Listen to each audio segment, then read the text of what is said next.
I was originally intending to let any comments about yesterday's election wait until tomorrow's video evening address, but because of some of the comments that I've seen and some of the reactions that I've seen from the faithful, I felt that it might be best if I go ahead and make a few clarifying comments now so that we can have some clarity about what this election means and what it doesn't mean, and what our insistence that black people abstain from voting this cycle, what it means and what it doesn't mean. First of all, what it doesn't mean is that we have a dog in this fight. That's the entire point. We don't have a dog in the fight. But there's some black people who clearly, and we understand exactly what your motivation is for those of you who are pretending as if, oh, I'm so concerned about this election, we got to get Trump out of there. No, it's obvious what you're doing. You want a pat on the head from some white people. And you know that the white people on the right are not going to pat you on the head. They're being honest about their anti-black racism. So you got the leftist white supremacists who have made it clear to you that, oh, we'll pat you on the head if you go ahead and turn out to fight for LGBT transgender bathroom goodies and make sure that the illegal aliens, particularly the Spanish-speaking ones, get what they want. And make sure that some corporate interests who claim to be concerned about the environment get what they want. Everybody's going to get what they want except for you. And you need to show up so you can get our approval and we'll give you a pat on the head.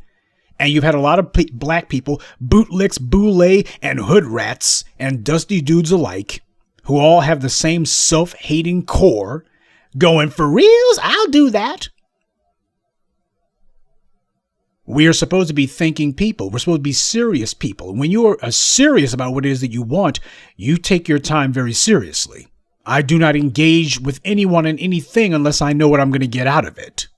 But a lot of black folks, they picked up on the signals that the white media and white politicians and some of these other non-black entities and groups and factions were delivering. They were giving the message that, well, as black people, you guys are getting a little bit too bellicose lately. You're getting a little bit too uppity.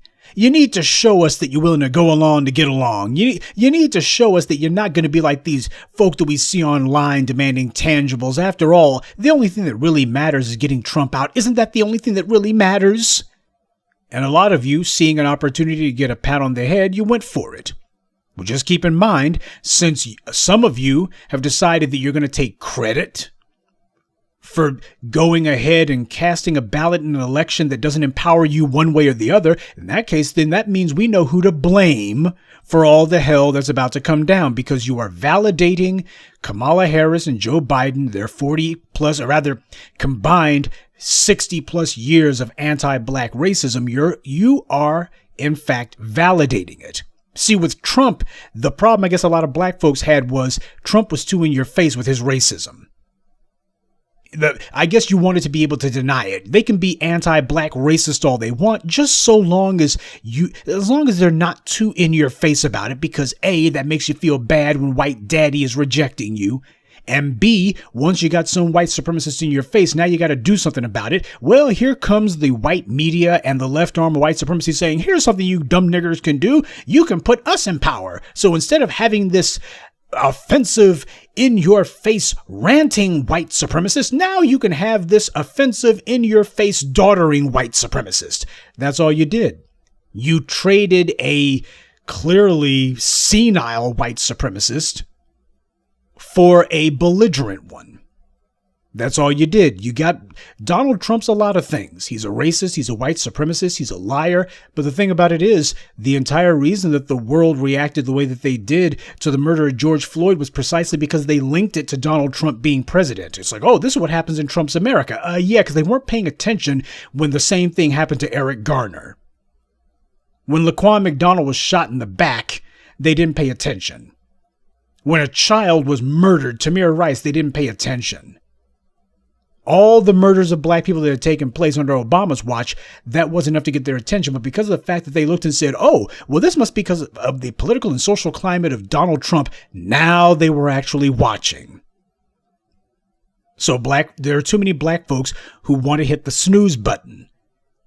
because they're terrified to actually take on white supremacy. They don't want to take on white supremacy, so they're looking for an out. And the perfect out is, well, let's go ahead and take this geriatric racist who has been best chums with every segregationist who's come down the pike, and let's take this Asian who claims to be a black woman, but only when she's in front of black people. We'll go ahead and take these two scumbags who have spent their entire lives, dedicated their entire adult lives to attacking black people, locking black people up, protecting and covering for and giving legal immunity to police for killing black people. And they're not saying that they're going to do anything different. Joe Biden has not apologized. He has not so much, that bastard hasn't so much as apologized for any of the racist stuff that he's done, any of the racist laws that he's co-sponsored or written, any of his racist affiliations, past and present.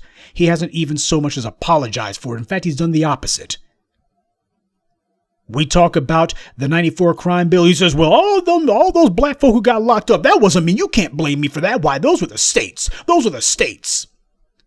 Even though the 94 crime bill specifically had written into it $13 billion that the states could only get if they changed their laws to make them in line with the 94 crime bill. The 94 crime bill had draconian laws on it. You know what they are, because all the states got bribed to change theirs to fit it. Joe Biden did that. That's a little tricky learn from those segregationists.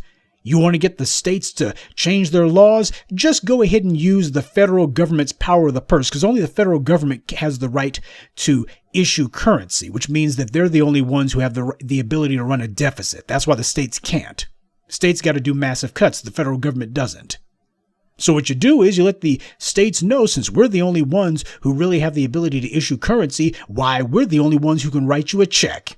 Change your laws to get hard on those niggers, and we'll write you a check. That's what Joe Biden did, and he knew it when he did it. Has he even apologized for it? No, he's denied it. He's denied it. He's told everybody, well, that's the states. You can't blame me. He is belligerent. He is in your face about it. He's telling you, what are you niggers telling me I'm responsible for? I had nothing to do with that. He's lying to your face. And some of you think, well, let's go ahead and give this guy the White House. Why? Well, at least Joe Biden hasn't been saying something about some black congressperson that made me feel some kind of way. Yeah, like the Black Congressional Caucus is on black people's side. You see, the behavior of the black folks those of you who chose to go against our best interest and engage with the system when we had a perfect opportunity to disrupt everything. We had an opportunity to disrupt things. Imagine the hue and cry if after all the last 4 years, after the nonstop media barrage, after all of the outrageous displays of racism, if the country goes ahead and puts Donald Trump back in there again, that would send a clear message to the world. This is what the United States is. The United States is what we know it to be, but unfortunately, there were some black folks who looked at that and saw the opportunity to get a pat on the heads from some white liberals, and that was all they needed to see. Those of you who went along with this idiocy, you know what you're like? You are like that female who likes to date bad boys. And when she has members of her family who say, hey, you don't need to be associating with somebody like that. This guy is abusive, this guy is self-destructive, and he likes to hurt you, you might want to stop. Well, she feels like, oh, I get to defy you and tell you, you don't get to tell me what to do. That's an idiot who does that. And when Little Miss Sweetheart has a situation where the bad boy, or her zaddy, kicks her butt and she winds up hospitalized, then she wants sympathy. But no one's going to be given it. So all you black folks who think that it's cute to say our side won what? Joe Biden has told you he's not going to do a damn thing for you. Every objection that we've brought up, he has not addressed. He has not even distanced himself from it. He has not distanced himself from the 94 crime bill. He said, well, the states didn't implement it the right way. The hell they didn't. They implemented it exactly the way that he paid them to. We talk about all the racist, grimy stuff he said about black people. He hasn't apologized for any of it. He has not said, you know what? I know that writing you guys a check is going to make this better. He hasn't done any of that mess. oh, go ahead and let's keep an eye on Joe Biden and let's see if he does any of the crap that he claims he's going to do in the first 100 days. Oh, he's going to establish a police oversight commission in his first 100 days, a do nothing panel. We need prosecutors going after the police. That's what we need. Nah, he's not doing that, though he will put more prosecutors that will go after black people. That he will do. The entire reason that I and others have been telling you that we need to sit this election out, it is not because we want to get the attention of the Democrats or the Republicans. Please get that out of your mind. Some of you live to try to get the attention of every non-black person who's out there, so that's the way you think. But that's not the way that mature adults think, especially not those who understand how power works. What this is about, what it's always been about, is getting the attention of black people. Not white liberals, not white Republicans, not the white media. Black people in this country, particularly the people whose ancestry goes back to slavery in this country. The black folks who have all the reason in the world to want to disrupt the system and bring it to its knees, or at least they should. You go ahead and you make sure that the ranting, out-of-control racist remains in the White House. Everyone will take notice of that. And what will also happen is they're going to be looking and saying, well, hell, clearly there's only one group in this country that sat out the election, only one group that can turn this around. What's their price? Now, obviously, it's not as straightforward and simple as that, but you've got to be willing to bring the system down in order to change it. Too many black folks, on the other hand, that scares them. They don't like that because there's some white person who they can get a pat on the head from. So you need to see elections the way that your oppressor does. An election is a means by which the ruling class takes the temperature of the citizenry. How many of them still believe in the fraud, that they have some sort of choice at the ballot box? How many of them believe that the ballot still works?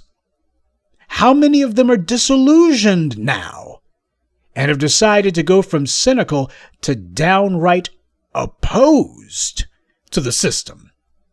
How many of them finally accept the fact that it's stupid to wait and see if the same two phony political parties who created our problems are somehow going to fix them? I do not invest in either of the major parties. I don't invest in them emotionally. I don't invest in them psychologically, and damn sure not financially. You want to know why? Because neither one of them has ever invested in me or my people.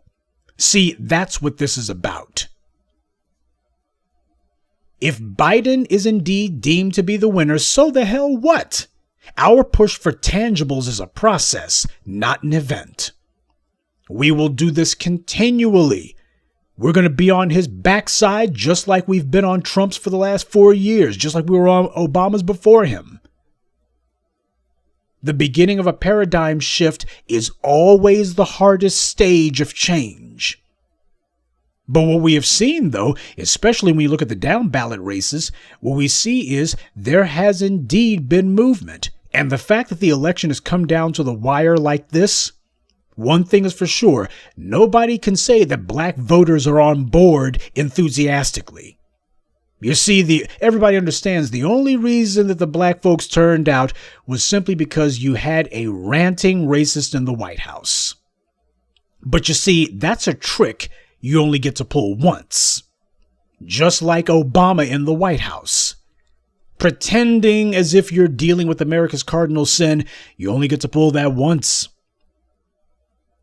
But hey, what if Trump somehow does a recount and it turns out that it goes his way? What then? Well, no matter who wins, that's not going to change what we're doing, not one iota.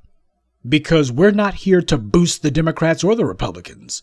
We recognize that both parties are our enemies.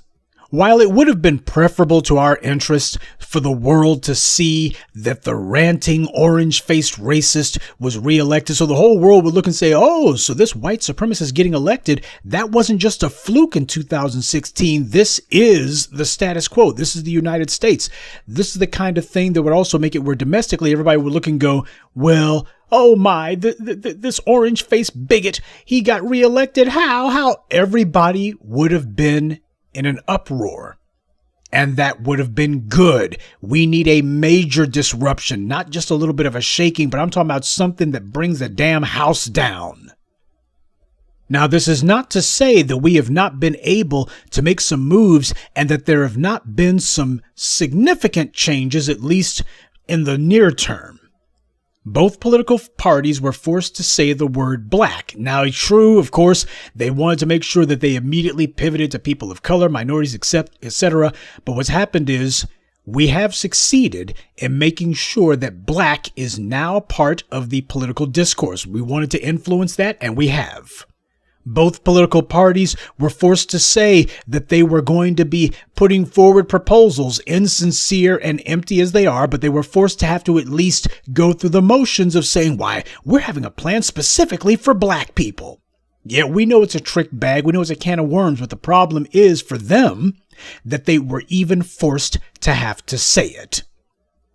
They didn't do it because they wanted to. They did it because they knew they had to. And that is good news. It should not be overlooked. In the final days of the election, you have both political parties who are having to come to terms with the fact that you had Ice Cube, of all people, telling them, hey, we're going to present our plan to you. And both of them saying, we can discuss it. And the thing is, Biden doesn't understand. He's going to be held to that. Those dumb Negroes you saw on MSNBC, the bootlicks on cable, what they were thinking was, Biden, he can't do nothing if he don't get elected. Now, of course, the trick bag there is, since there was no way in hell that the Democrats were going to have the House, the Senate, and the White House, that's their out. Even you go ahead and you vote Biden in, what they'll say is, well, we can't do anything because the Republicans have the Senate. So that being the case, that's going to be their out. But the thing is, we're not going to let them have an out. We're going to be telling Biden, you're going to be signing every damn executive order there is. So there do happen to be some changes that have taken place. Are they as great as we would like? Of course not. You're not going to change 500 years of oppression and 500 years of black people going along with an anti-black system in only 10 years. You're not going to fix that in only 10 years. But it would be intellectually dishonest to say that we have not had an influence on things. And this is not some face-saving anything. You guys know me better than that. I tell you exactly like it is. We have heard black mentioned time and again. We have also seen that the black grassroots have demonstrated that we can have an impact on the elections. Now, if anyone else was on the ballot for the Republicans other than Trump, this would be a very different story. It's only because you have had a mouth-frothing, Babbitt-like idiot who might as well be wearing a doggone one of those sandwich boards that says, I hate niggers. That's the only reason that things have gone like this, because you've had such an outrageous display of racism in the White House. But you better believe the left arm of white supremacy has been looking at things and saying, you know what? Look at what these guys forced us to do. Do you think that we've gotten them to back off, or have we just bought ourselves some time? Damn, all we did was buy ourselves some time. Biden and his pals, they think that the issue of our tangibles, of a black agenda, they think that it's just an election year fluke. It's just some sort of one-off. And that all of this agitating that we're doing for tangibles, it's all going to go away as soon as Biden is declared the winner, or as soon as Trump, if Trump manages to pull a win out, whatever. The point is, it's going to go away. It's going to go away because, hey, tangibles, you're not going to get it under Trump. And Biden's going to be thinking to himself, well, if I win, I'm going to tell you guys, just go sit in the corner somewhere and I'll get to you later. I got to take care of the gays and the immigrants first.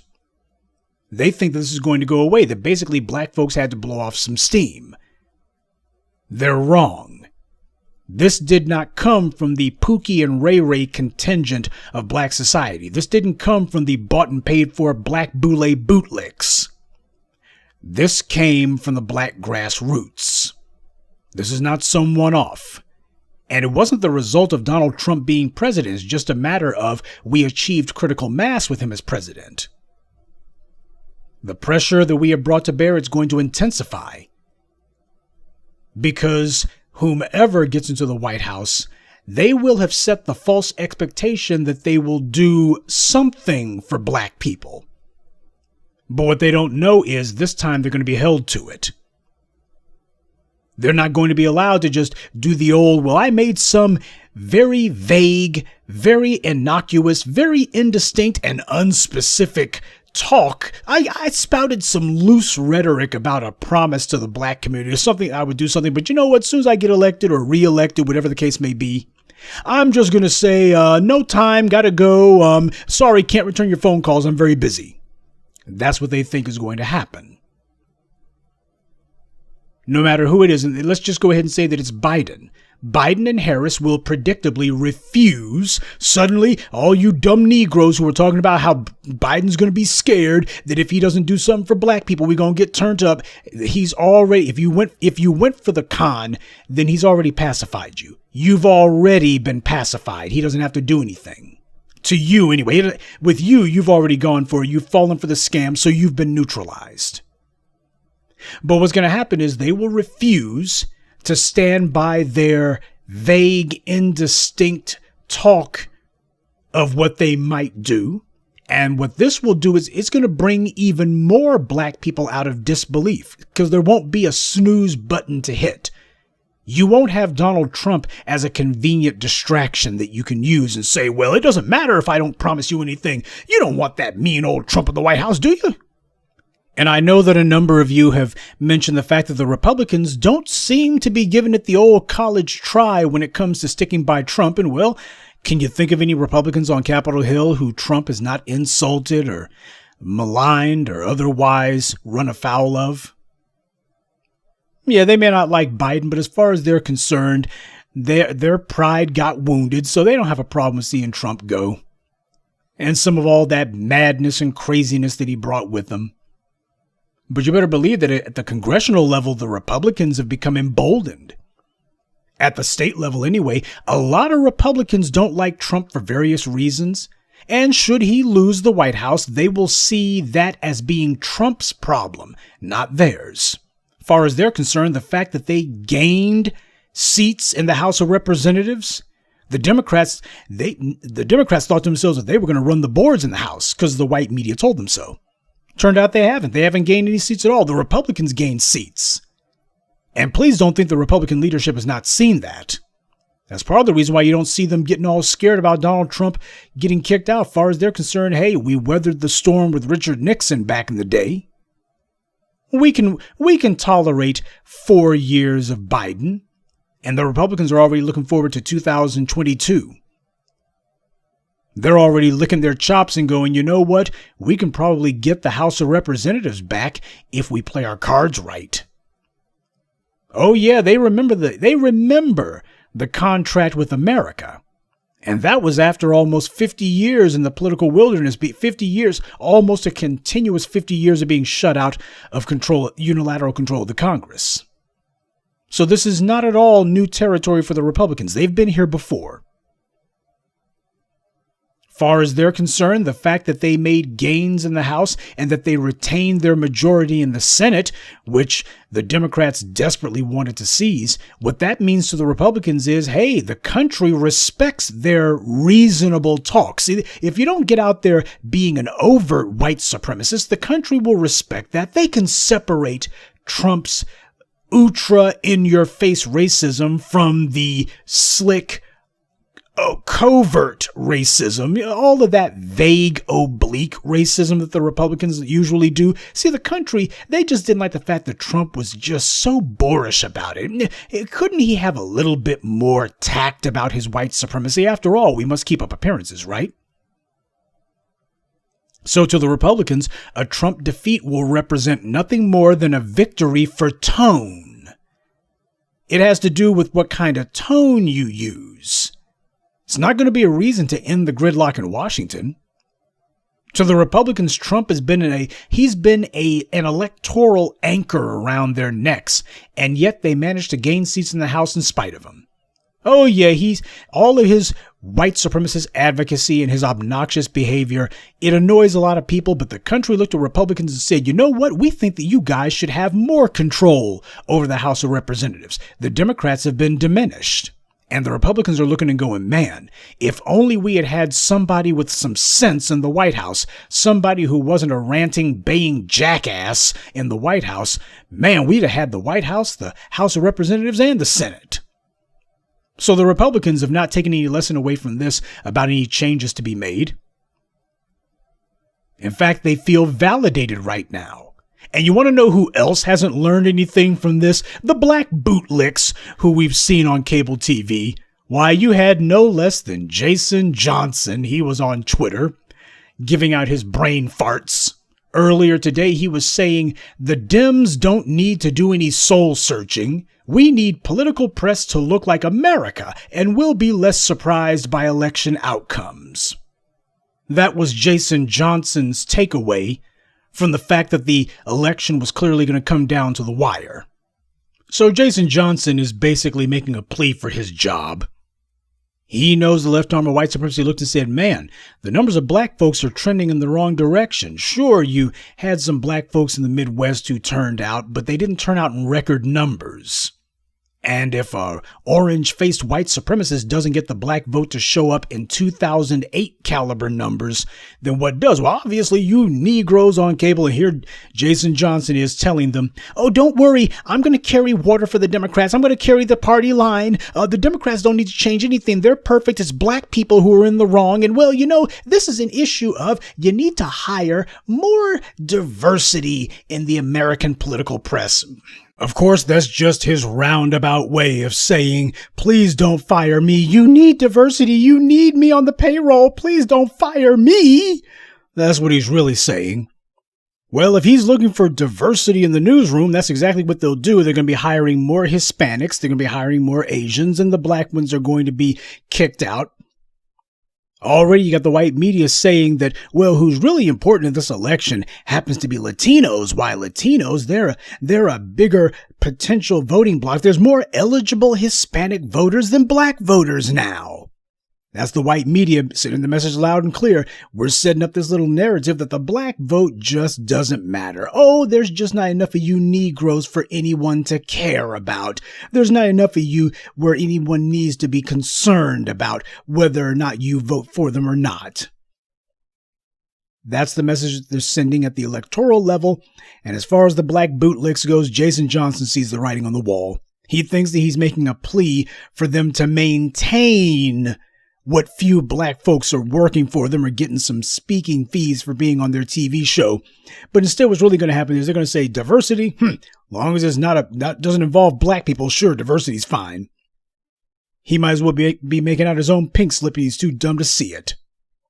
That's what Jason Johnson's doing. He's not talking about black folks' tangibles. He's not pointing out that if the Democrats had actually stepped up with real promises for what they were going to do, if they had spelled out specifically what they were going to do to punish the police, if they had come to us real instead of trying to BS their way past us, trying to figure out how to bluff their way past us, if they had done that, then they wouldn't have lost seats in the House of Representatives, and they wouldn't have a situation where the election is a nail biter instead of a sure thing. So that's what Jason Johnson's doing. And before that little brain fart, what he said, he also tweeted, George Zimmerman was a white Latino. Cesar Sayoc was a white Latino. If our national political press was as diverse as this country, we'd have the language and insight to understand some of the things we saw tonight in Florida, Texas, Arizona. Well, good thing for black folks you got the black media, because you see, you've already had the Jason Johnsons and the Angela Ryes with lettuce and tomatoes on the side. You've already had the Charlemagne the frauds. You've already had plenty of black bootlicks, and well, these guys have had the mic for the longest time, and what they've done is they've denied that reality. But over here in the black media, we've been calling out the anti-black racism for the Hispanic community all along. You see, we have not just the language or the insight, but we got the guts to call it like it is. We were not surprised by what happened in Florida, Texas, or Arizona. We've been talking about it for the longest time. Talked about it 4 years ago, been talking about it for the previous 13 years. It's Jason Johnson who's been denying that reality. Oh, he's not going to be pointing out and saying, well, you know what? Why is it that these Hispanics keep overwhelmingly breaking in such a way that makes it clear that they see themselves as honorary Republicans? Why would any Hispanics do it? Well, you don't suppose that these guys see themselves as white, do you? Now, you had that Eddie Glaude character on MSNBC. He did a blink and you'll miss it mention that, well, there's a racial issue. Yeah, but he didn't point it squarely at the Hispanic community and say they've got a racial problem. Look at the fact that these guys see themselves as honorary Europeans. He didn't do that. Oh, we must be oblique about it. We can't come up the middle. In fact, you better not talk about it too long either. And before we go any farther, never mind the bootlick shills who are going to try to paint this as being some sort of great victory landslide. These guys, they already know exactly how bad this looks. They understand that everybody's looking and going, wow, you went up against a mouth-frothing white supremacist and that's the best you could get. Everybody understands that this is going to be a problem down the road. Everyone's going to be looking and going, man, if Donald Trump had been a little less frothing at the mouth with his white supremacy, my God, he'd still be president with a bullet. But the black bootlicks, they know that they're irrelevant and they see it.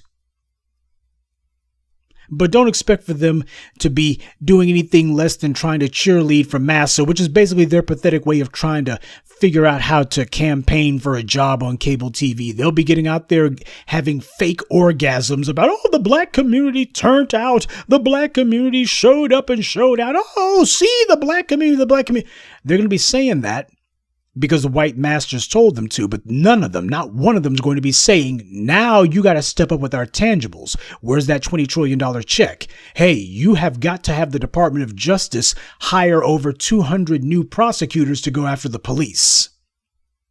You see, they're not going to be talking about what the valuable, wonderful black community who showed up and showed out is supposed to get. The black bootlicks instead will just be saying, the black folks showed out. Don't you feel powerful? Oh, white media is giving you a pat on the head. Ain't this just so great? That's what they're going to be doing. Because the goal is to condition you to get off that tangibles thing.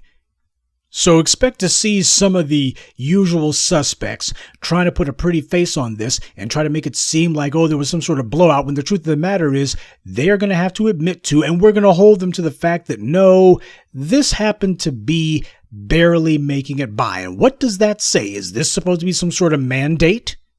Obviously, it's not. But they'll try to pretend like it is. But the thing is, all you got to do is lean on them a little bit and they'll be forced to say, okay, maybe it ain't, but Trump's gone and that's all that matters.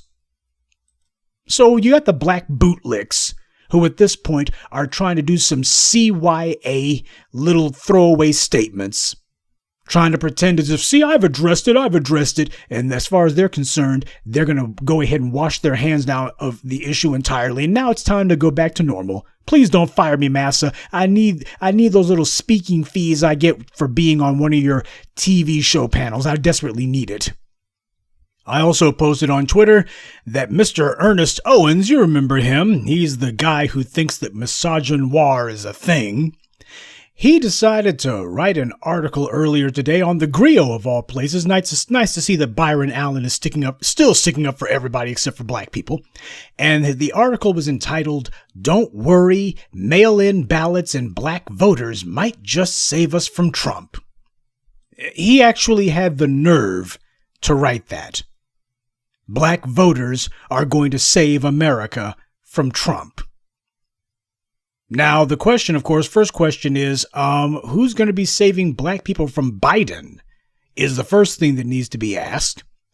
But the second thing is, why in the hell is anyone coming at us with this black martyr crap? Because that's what you've heard from the white media's black bootlicks. Well, you heard it from Van Jones. Black people are going to have to sacrifice for the country. No, for 500 years, we've been doing nothing but sacrifice. When's the country going to sacrifice for us? All this country does is take. All these groups do is take from us. They never give anything. And that's what Ernest Owens is advocating. Black voters, they're going to put their interests aside again, and they'll go ahead and just continue to suffer in silence, because what really matters is that all of these non-black groups, well, they need a break, and it's important that they not be inconvenienced at all. Let me tell you something. It is not our mission to sacrifice ourselves for everyone else. It is not our job to constantly postpone what we need so that everybody else can catch a break. Not surprisingly, of course, Mr. Owens doesn't say a word about what black people ought to get in return for prioritizing everyone but ourselves. No mention of what our reward should be. But of course, that's the entire point. Because he doesn't mention Biden's 40-plus year-long record of anti-black racism or Kamala Harris's. So while we're busy saving America from Trump, what the hell's in it for us? This is the level of mentality of the black bootlicks. Even after everything that's happened, they're making it clear, okay, we think that black people are idiots. Because a number of them, you had some of them who decided it'd be a cute idea to try to get a pat on the head from some white liberals, so they went voting for nothing, and we can use this as the thin end of the wedge to tell black people, okay, it's back to the old life again. You suffered in silence for Obama, now you're going to suffer in silence again. And don't ask for anything, by the way. You shouldn't ask for anything. You're being very selfish when you do that. You're being very greedy when you do that. But we've seen that the black bootlick class from the white media, these guys have taken an L, a huge L. It has been demonstrated now in no uncertain terms. The black bootlicks do not speak for anyone but themselves. They have been completely invalidated with this. Oh, they'll be trying to pretend as if they still have some legitimacy, but you better believe their white media masters recognize these clowns don't. Or haven't you noticed that CNN's proposed show that was supposed to have Bakari Sellers and April Ryan and some other Negroes who I can't remember because they didn't do a damn thing. Anybody ever know what happened to that show? Still waiting for it to premiere, by the way.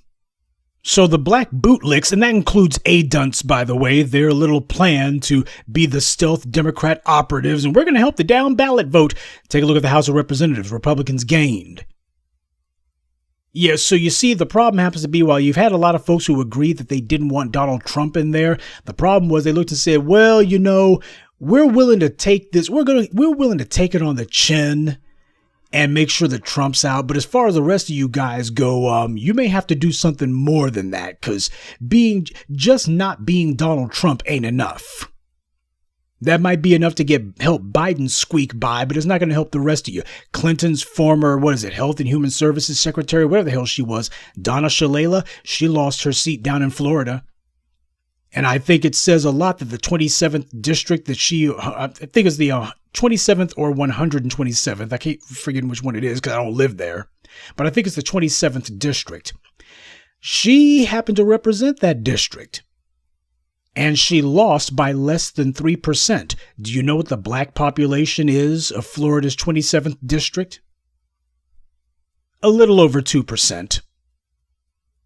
Yeah, you see, if the black people had turned out for her, and by the way, it's not like she got massive, it's not as if the woman who beat her, that Salazar woman, it's not like they got massive numbers. There's something like, over 500,000 people in that district.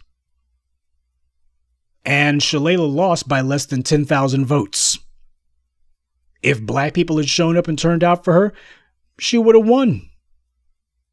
And by the way, the same thing goes for that Jamie Harrison guy in South Carolina. He wanted to make it very clear, I'm not promising black people anything. This guy who clearly, to me, I think if he ain't an immigrant, he'll do to the immigrants show up. But Jamie Harrison, whose name is spelled the exact same way as Jaime, I think that this guy's pulling the same stunt that Kamala Harris is pulling. Which is you got one of these guys who's a child of an immigrant, probably Hispanic. And he's letting people call him Jamie because Jamie seems a lot more saleable to a lot more marketable to a black audience than saying Jaime, which is the Spanish pronunciation of it. But this guy, he had $100 million. Lindsey Graham was crying like a snitch. He was crying like a you-know-what on television on Fox News going, I'm getting beat to death down here. They're raising money from outside the state that I'm getting outspent 5-1. And he beat this Harrison character by over 250,000 votes. Gee, if only Mr. Jaime Harrison had black support. But you see, when you decide that you're going to try to figure out how to totally ignore black interests, you're going to talk around our interest. Well, you listen to your white handlers who tell you, no, don't engage with any of that stuff that black media says. What you should do instead is run against Trump. Talk about Lindsey Graham as if he's Trump. Be sure to bring up Trump every 5 seconds. Yeah, but the problem is, unless you're running against Trump, bringing up Trump's record isn't going to have that kind of impact. It just won't. What you're going to have to do is you're going to have to tell black voters what's in it for them. See, you can get away with that when you're Joe Biden, when it's head to head against Trump directly. But when you're running against any of Trump's well-wishers and fellow travelers, well, then the math becomes a little bit more tricky. It's not a matter of just bringing up Trump's name and expecting people to say, well, I guess I got to hold my nose and vote. See, that's part of what we changed here. Let's not sell ourselves short for the impact and effect that we have managed to have.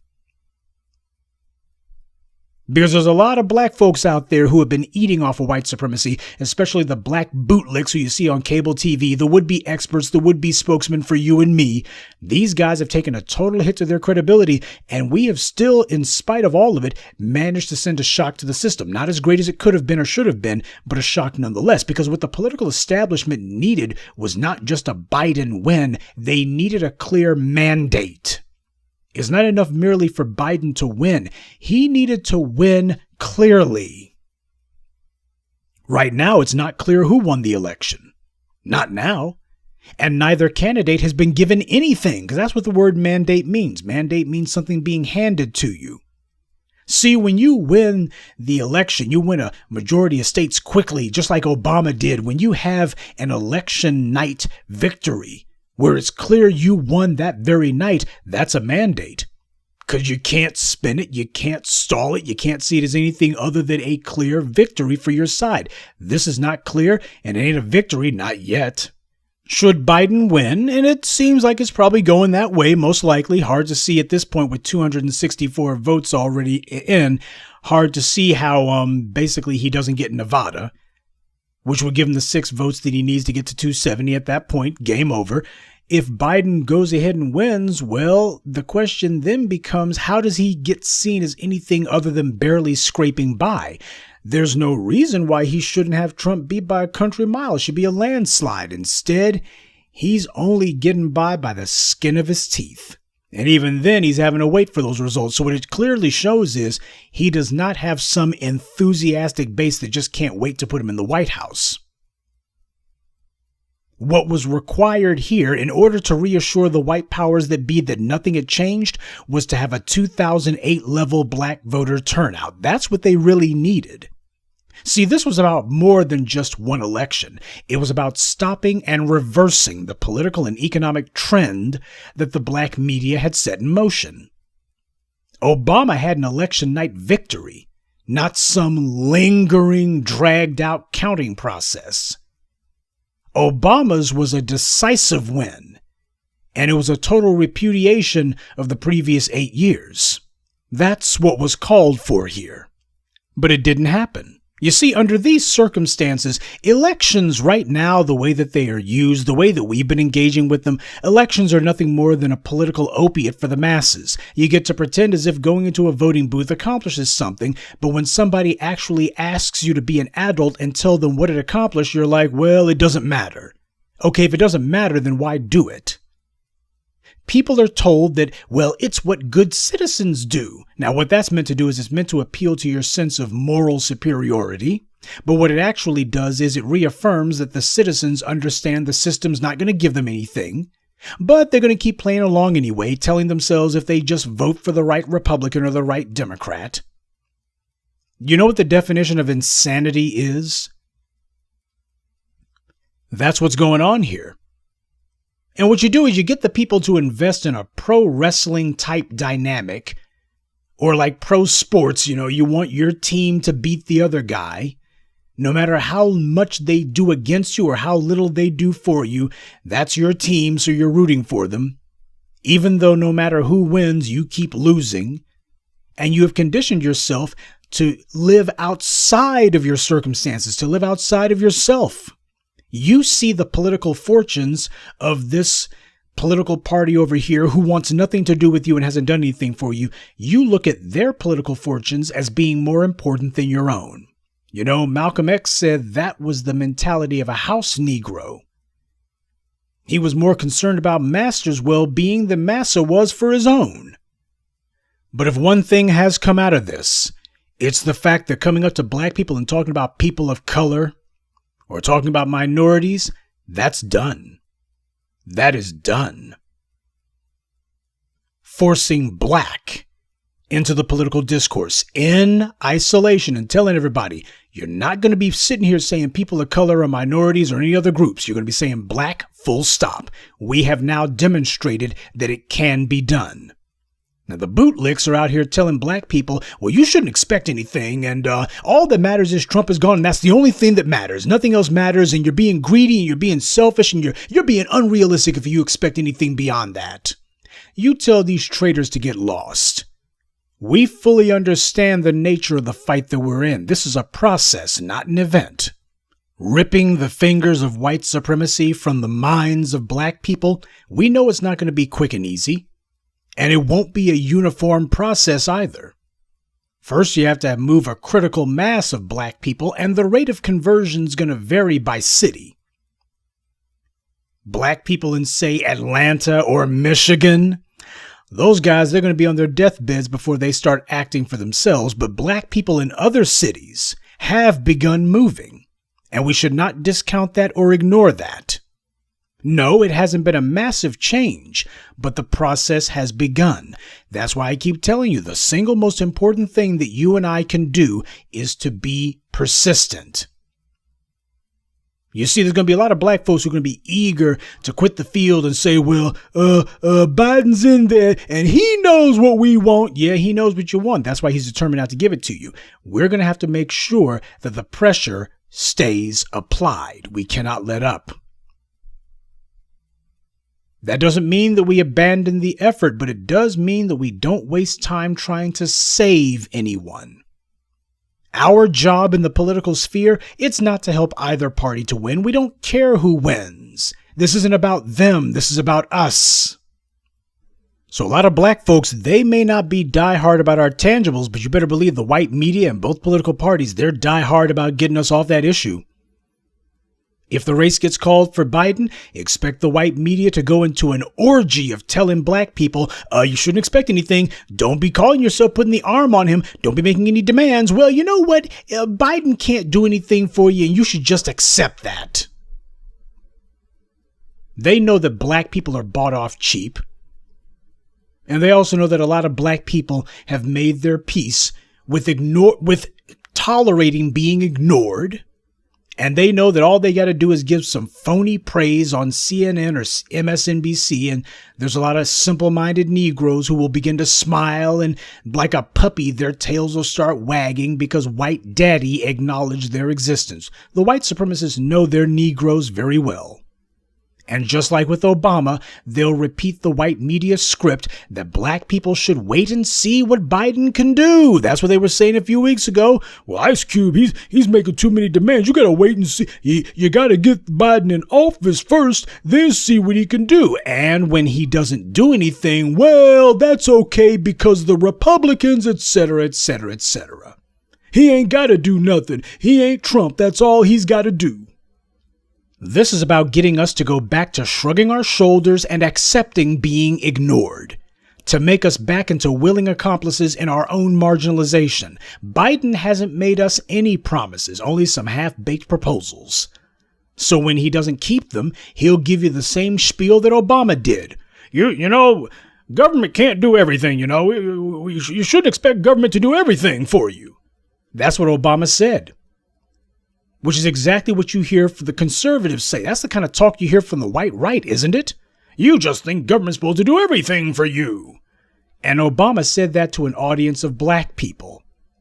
That we shouldn't expect government to do everything, which of course means don't expect it to do anything. Well, at least not for you.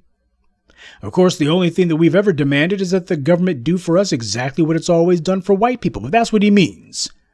Well, the government's supposed to do things for white folks. It's not supposed to do anything for you. But look, regardless of the outcome here, there is value from the fact that we are seeing how many black folks are still simple-minded and just drooling on their shoes stupid at this late date. The good thing about white supremacy intensifying its efforts against us is everyone's being forced to declare where they stand, and it's also an IQ test, and a lot of black folks are failing it. But it just goes to show how much work we've got ahead of us. It shows us how far we've gotten, but it also lets us know how much work there is to do. Look, it ain't going to be quick and easy, folks. Now, let me tell you what's going to come next. The white media will try to get the simple-minded Negroes who turned out to vote to feel better about voting for a man who they know led the charge to mass incarcerate black people, and the woman who used the laws that Biden put on the books, a man who has never so much as apologized or even admitted to his crimes against us, a man who black people know to be a liar, a man who they know isn't going to do a thing for us. How do you get simple-minded people to feel better about a stupid choice like that? By treating them like children. And sadly, a lot of us have shown it doesn't take much attention from the dominant society to get us to forget all about how angry we are with white supremacy. Give us a pat on the head and like a puppy, our tails just start wagging. So expect to see a brief, very brief orgy of fake praise from the white media saying, oh, the black vote, how great they did. Oh, those niggers, they turned. We knew they'd come through for us. The black vote this, the black vote that, how virtuous the black electorate is. They'll go ahead and do that for all of 5 seconds. Get that out of the way. Some phony talk about how important the black vote is before they start talking about what the Latinos are going to get. They're going to even throw in some clearly insincere talk about black issues, though no one's going to bring that up again. And nobody's going to say, well, you know, Biden didn't actually say that he's going to address black people's issues. He kind of just talked all around it. They'll be saying, well, he doesn't have to do anything. The fact that he's there is enough. So all you black folks who are thinking to yourselves that if Biden wins, somehow that's a win for you, Make sure that you don't change your tune in the next few months. When Biden starts letting you down easy and letting you know, well, I know what I said, but I can't do any of it, and you shouldn't expect it. And vote for me and vote for Kamala in 2024. Oh, yeah, go ahead and keep talking that dumb stuff about, well, the most important thing was voting Trump out. Why? Because he was a rude white supremacist and he hurt my feelings. And if he hadn't said anything, it wouldn't have been so bad. I'm trying to get you into a position where there's no white supremacist over you.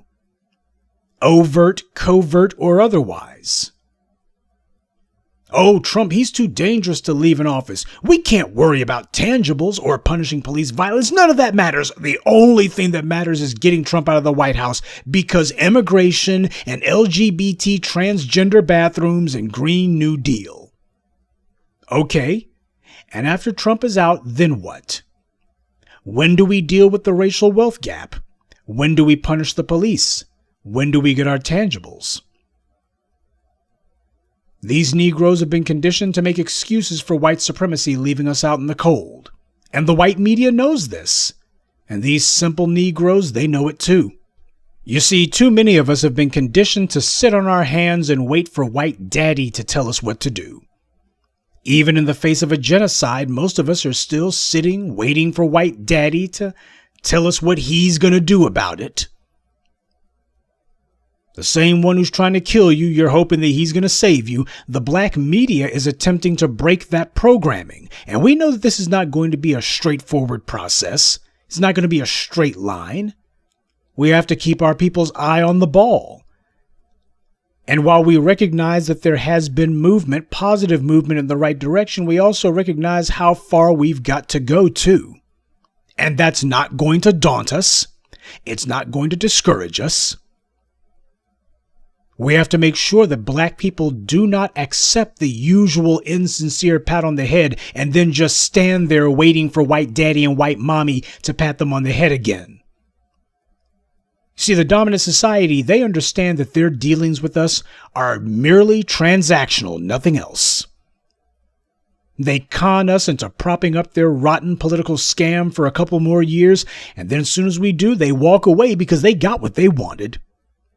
And they know that all they got to do is come back in 2 years, 4 years, or 10 years. Maybe if black folks blow off some steam, well, just give the niggers a pat on the head and they'll be fine. They'll be pacified, and it works. My question is, when are we going to understand the game that's being played? Black people must be conditioned to only accept tangibles and to make reprisals when those tangibles are not dropped off. Now, I don't want anyone thinking that basically this is the worst of all outcomes. Look, it didn't matter necessarily which one won. We wanted to send a shock to the system. That shock has been diminished, but it hasn't been stopped. We can still make this work if we do our part.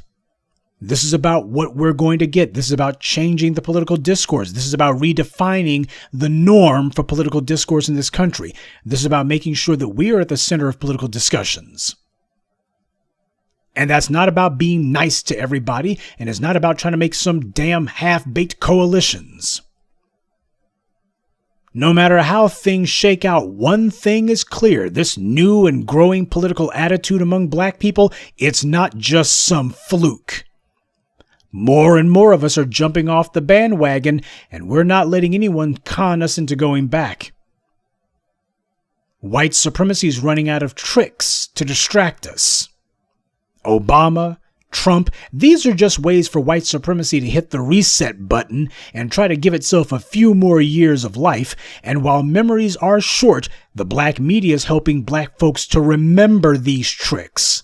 And to remember how angry we are that we keep getting sent on the same fool's errand. We keep falling for the same con.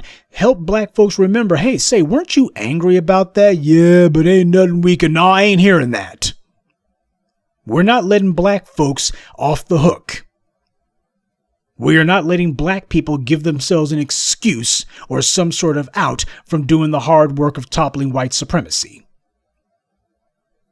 We are through seeing everyone else eating off of what we made possible while we're denied the fruits of our own and our ancestors' labors. We'll make sure that our people remember that it's not okay for our interests to be ignored.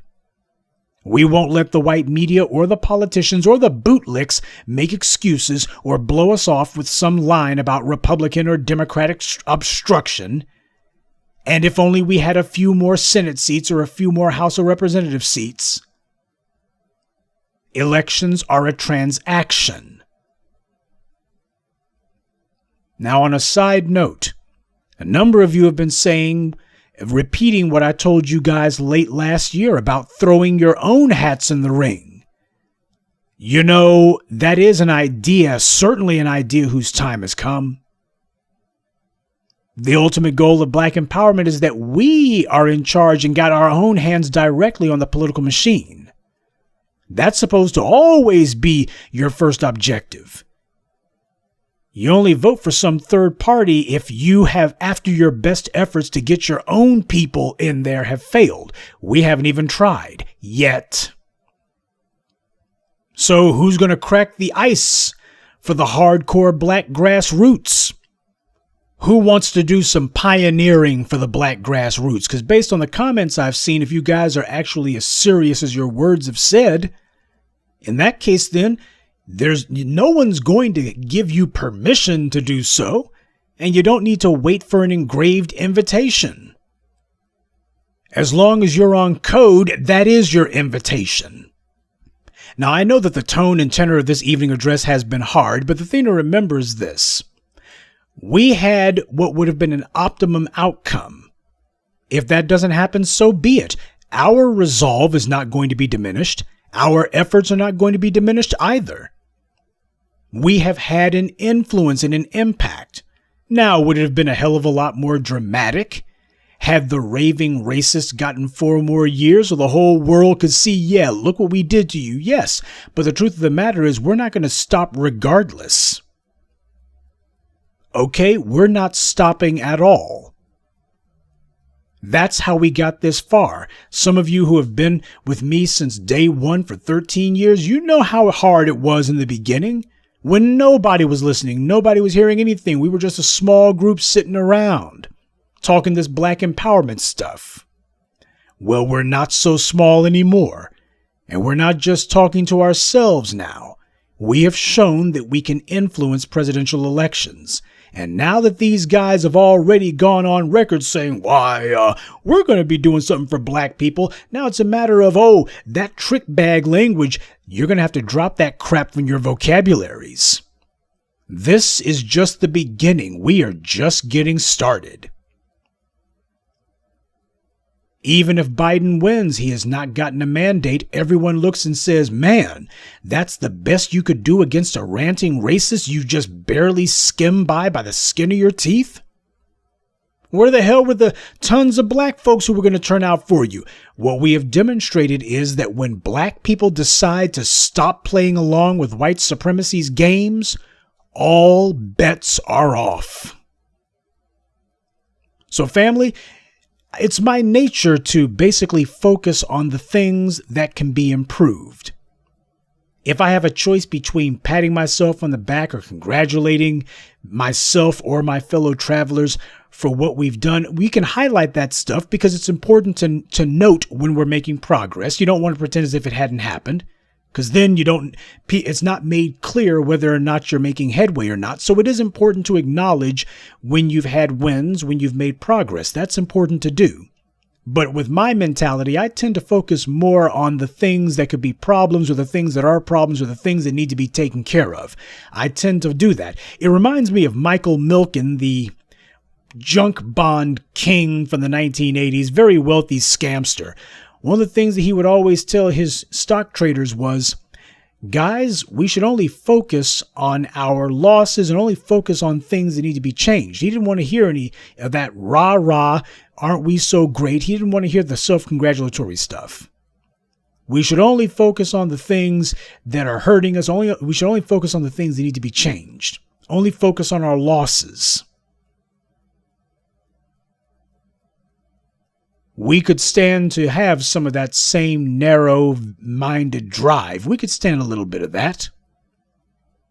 So family, while there has been definite progress, we have made black part of the political discourse, at least for one election. But if it's going to remain part of the political discourse, we have to continue to apply the pressure. No matter which one wins, Trump thinks that he'll get away with saying, well, I told you niggas I'd do something for you. And, it's the Democrats. I can't do nothing for you. And besides, you guys are pissing off the cops. He thinks that's what he would do. Biden thinks what he's going to do is he's going to cop out and say, well, the Republicans got the Senate. And since you couldn't get me the Senate, well, you got to wait till 2022 at least. It's going to have to be a couple of years. I can't do anything for you. Both of them think they'll pull the exact same scam. I showed you how both of their so-called plans for Black America are copy and paste the exact same proposal. It is our job to make it very clear that no, we're not going to let the nation pretend as if, they made promises to black people, but you don't have to keep any promises you made to black people. Black people are used to being ignored. They're used to being lied to. No, the black baby boomers were used to that. My generation, hell no, you got to come correct. So family, I want to give a salute to the B-1 Brigadiers. I want to give a salute to the family, the foundational Black American family, the descendant of American slaves family, survivors of slavery in America, whatever names you want to use. Those of us who came out of slavery, what's happened is we are having a reawakening and reasserting ourselves, and we should. But what we also have to do is we have to understand this is going to be a protracted fight. It's not going to be a one and done. It's a process, not an event. But we are actually having movement. Now, the bad guys think to themselves that as soon as the election gets called for whomever, all of this is going to go away and things are going to cool down. And little do they know it's a brand new day. We have watched the diminishing and diminution of the white media's black bootlicks. And they are running out of tricks. putting forward some magic Negro mulatto to pretend as if you're dealing with America's cardinal sin, or pretending as if you're going to propose an alternative to a mouth-frothing racist. That's a trick you only get to pull once. And when this trick has run out, because you only get to do it once, you only get to have that one time, then the real hell is going to be looming on the horizon. Because a lot of the black folks who had a bout of cowardice and made excuses to try to cover for their cowardice, well, what's going to happen is they're going to be reminded by us every day, hey, weren't you guys the ones who told us that Biden was going to do this and Biden was going to do that? And hey, the cops are still killing black folks with impunity. Say, that police oversight commission that Biden was talking about, he never said what it was supposed to do. And I guess that makes sense because they're not doing anything. We're going to go ahead and wash your faces. Those of you who played along with stupid, we're going to wash your faces with all the asinine talk you made. We're going to go ahead and compare Biden to Trump, and you can go ahead and tell us all when things are supposed to be getting better. Because when you make stupid moves, you should be held accountable for what you say and what you do. That is the soul of black empowerment. So family, do not forget about what achievements and gains have been made this year. We have successfully made black into part of the political discourse for at least one election cycle. Whether or not it remains that way depends on whether or not we're persistent. We have also proven that the black bootlicks are completely and thoroughly irrelevant. No one's listening to them. They've been marginalized, and this is going to get worse for them. When black folks realize, Joe Biden, he was the same bastard that we told you that he was, then it's going to be a matter of, well, now you just bought yourselves more trouble. They can put off the day of reckoning for a while, but they cannot avoid it forever. And those of you who have given serious thought to pursuing political office, well, perhaps this is the time for you to stop thinking about it and start doing it. Moments like this create and destroy their own potential. There's a number of things that you can be inspired to do. Do not ever fall into, I don't have any patience for black folks who want to do the poor mouth. Oh, ain't nothing we can do. I have no patience for that. If there's nothing you think that you can do, then get the hell away from me. Obviously, you got a terminal case of the don't want to do's, and I don't want to be near that. I know it's contagious, so you keep it away from me. We have our eyes on the goal. And yes, we have made some changes, but we need those changes to become permanent. That depends entirely on what we do.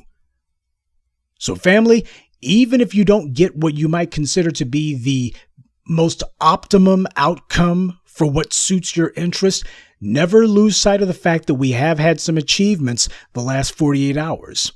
We have proven that what we are doing is influential. It is effective. Black empowerment is not about one political race. It's not about 1 year or one anything. We're in this for the long haul. 10 years, we've already put in 13 plus. 20 years, 50 years, 100 years, 10,000 years, however long it takes. We stay in this fight until we win. That's how long we stay in it. But here's the thing. If we are persistent and do our job and we put our shoulder to the wheel, it ain't going to take no 10,000 years. Ain't even going to take 100 years. Ain't going to take 50 years. Look at how much progress has been made only in the last year alone. So take a bow, family. We have moved the needle. May not have moved it a ton, but the damn thing has moved. And with our persistence, we're going to push it all the way.